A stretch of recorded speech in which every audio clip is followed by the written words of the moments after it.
Je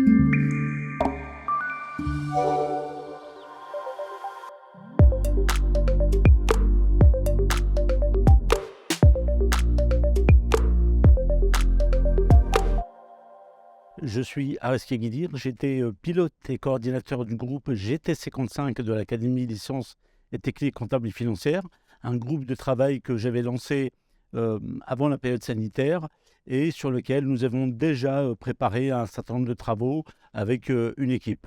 Aujourd'hui, je suis très heureux de revenir pour vous représenter le groupe avec de nouveaux membres, des membres qui sont affiliés à la Fédération française de la franchise, experts, avocats, consultants en stratégie. Je suis très heureux également de pouvoir parler de cette actualité, du fait que certaines licences, certaines marques ont été fermées pour des raisons économiques, mais il n'en demeure pas moins qu'aujourd'hui, 90% des franchises, après 5 ans, sont toujours présentes. Il est également à souligner qu'il y a une véritable dynamique et une véritable solidité du système économique de la franchise. Enfin, les chiffres sont en progression. Je vous donnerai quelques détails tout à l'heure. Nos travaux ont porté dans un premier temps sur l'organisation des franchiseurs et un deuxième volet avait été précédemment ouvert sur la valorisation du capital immatériel au niveau des réseaux. Aujourd'hui, nous sommes très heureux avec ce nouveau groupe et ces nouveaux membres de pouvoir présenter la franchise sous un angle, je dirais, de coopération, tout en mettant l'accent sur l'interdépendance des acteurs, dont je donnerai le détail, et évidemment, tout en tenant compte de la spécificité de la franchise, à savoir une totale indépendance juridique, une totale indépendance financière des franchisés. Nous avons également, à travers ce groupe, précédemment, ouvert un certain nombre de réflexions portant sur le capital immatériel.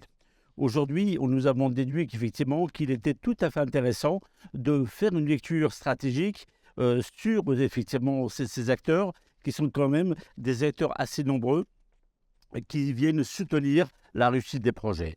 Qui sont-ils?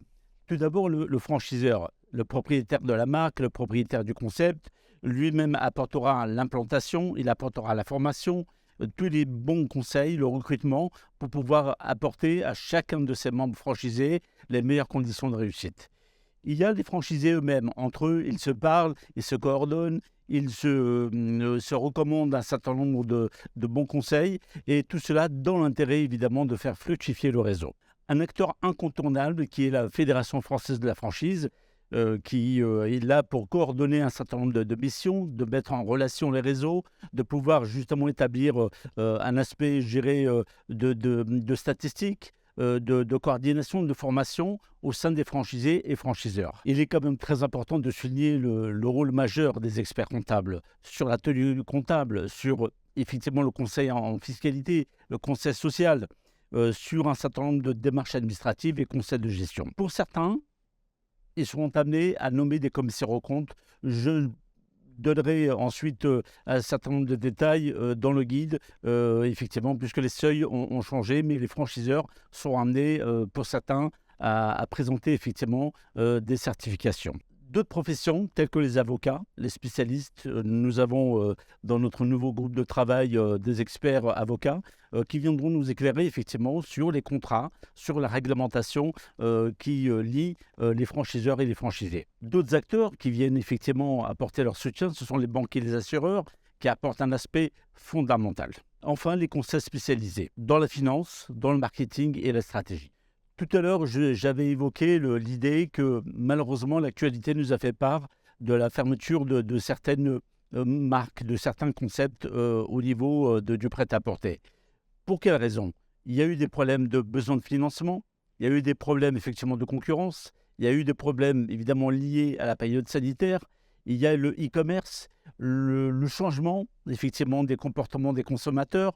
Aujourd'hui, on voit apparaître effectivement un certain nombre de sociétés qui vendent des articles d'occasion entre particuliers.